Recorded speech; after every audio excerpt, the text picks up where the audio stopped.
Perfume শিল্প শত শত বছর ধরে আমাদের জীবনে সুগন্ধি এবং সতেজতা ছড়িয়ে আসছে। ভারতের উত্তরপ্রদেশে কানৌজের পারফিউম উৎপাদকেরা শতাব্দী প্রাচীন পদ্ধতি অবলম্বন করে ফুল থেকে সুগন্ধি তৈরি করছেন। কিন্তু জলবায়ু পরিবর্তনের প্রকোপ বাড়ায় এবং মোনোকালচার বা এক জমিতে একই ফসলের চাষ বাড়ায় এই শিল্পকে এখন নতুন উপায় খুঁজতে হচ্ছে। ভবিষ্যতে নিজেদের টিকিয়ে রাখতে কি উপায় ভাবছেন শিল্পের উদ্যোক্তারা? মন মাতানো এই সুগন্ধি তৈরি হয় গোলাপ কিংবা জুঁই ফুল থেকে। উত্তরপ্রদেশের কনৌজ শহর প্রায় 2000 বছর ধরে ভারতের সুগন্ধি শিল্পের কেন্দ্র। জলবায়ু পরিবর্তন এখন এই শিল্পকে ধ্বংসের মুখে ঠেলে দিচ্ছে। একই সঙ্গে হুমকির মুখে পড়েছে অসংখ্য মানুষের জীবিকা। গত রাতের তুমুল বৃষ্টি আর ঝড়ো হাওয়ায় শিকড় দুর্বল হয়ে গেছে। এখন পোকামাকড় সহজেই গাছের ক্ষতি করতে পারবে। চাষিরা এখন চাষের পদ্ধতি বদলাচ্ছেন, বিজ্ঞানীরাও নতুন ধরনের সুগন্ধি তৈরির চেষ্টা করছেন।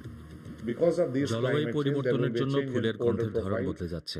আমাদের এখন নতুনভাবে পণ্য তৈরি ও তা বাজারজাত করতে হবে। কনৌজ কি ভারতের সুগন্ধির রাজধানী হিসেবে নিজেকে নতুন করে গড়ে তুলতে পারবে? সকাল 6:30। গোলাপ তোলার জন্য চাষিরা মাঠে হাজির। পরে 2 ঘন্টার মধ্যে দামাস্ক গোলাপের পুরোপুরি ফুটে থাকা সমস্ত ফুল তুলে ফেলতে হবে। মোহাম্মদ ইসলাম তৃতীয় প্রজন্মের গোলাপ চাষি।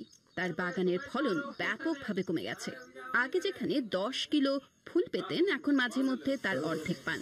3 বছর ধরে অসময়ের বৃষ্টি আর তাপপ্রবাহ ফলনের চক্র সম্পূর্ণ নষ্ট করে দিয়েছে। ফুল जो है छोटा छोटा हो जाता है, পরিবর্তনে ফুল ঠিকমতো ফোটে না, ফুলের আকার ছোট হয়, ওজনও কম, वजन कम हो जाता है।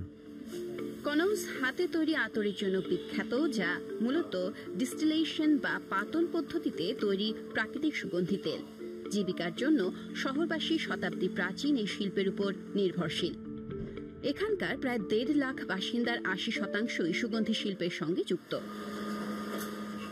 প্রবীণ ও রচনা ট্যান্ডন দম্পতি কনৌজের প্রাকৃতিক সুগন্ধির উপর ভিত্তি করে নিজেদের ব্র্যান্ড করেছেন।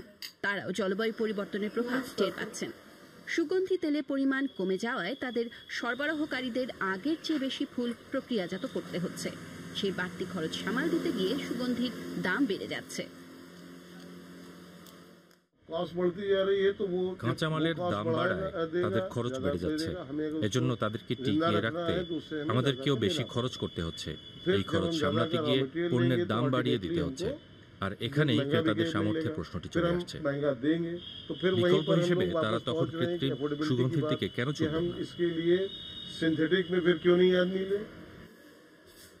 ট্যান্ডন দম্পতি এখন এমন সুগন্ধি তৈরি করছেন যাতে কম প্রাকৃতিক তেল লাগে। কনৌজে আদি যুগ থেকেই ফুল চাষের উপযুক্ত পরিবেশ ছিল। গঙ্গা নদীর তীরবর্তী এই অঞ্চলের আবহাওয়ার সঠিক পূর্বাভাস পাওয়া যেত। কনৌজের উর্বর মাটি এখানকার সুগন্ধি শিল্পের ভিত্তি। এই মাটি সুগন্ধি ফুল চাষের জন্য উপযুক্ত। কিন্তু তাপমাত্রা হঠাৎ বেড়ে যাওয়ায় গাছে পোকার আক্রমণ বাড়ছে। ফুল ফোটার আগেই কুঁড়ি শুকিয়ে যাচ্ছে। ফুলের বৃদ্ধি কমে গেলে সেচ ও সারের খরচ বাড়ে, কিন্তু ফলন তেমন বাড়ে না। শেষ পর্যন্ত আমাদের লোকসানই হয়।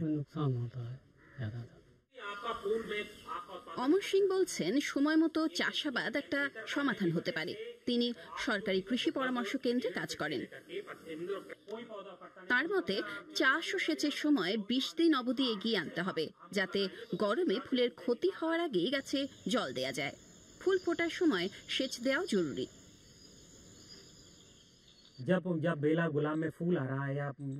ফুলের যখন কুঁড়ি আসতে শুরু করে তখন তাপমাত্রা বাড়তে থাকলে ফুল ভালোভাবে ফোটে না, কিংবা ফুটলেও এর মান ভালো হয় না। এজন্য তখন সঙ্গে সঙ্গে সেচ দিলে তার তাপমাত্রাকে কিছুটা নামিয়ে আনে। এতে ফুল ভালোভাবে ফোটে এবং মানেও ভালো হয়।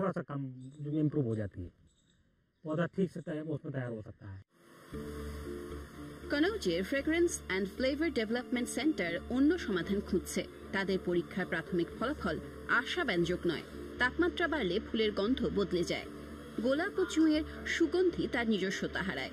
তাই গ্রীষ্ম বাদে অন্য সময় জন্মানো ফুল একটা বিকল্প হতে পারে।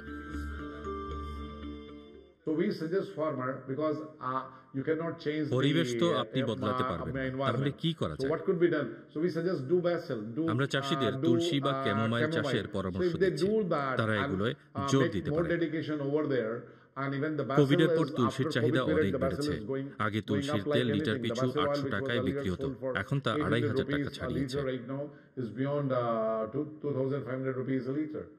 কনৌজের সুগন্ধি ভারতের সুগন্ধি বাজারে 30% দখল করে আছে। এই বাজারের মূল্য $50 কোটি বেশি।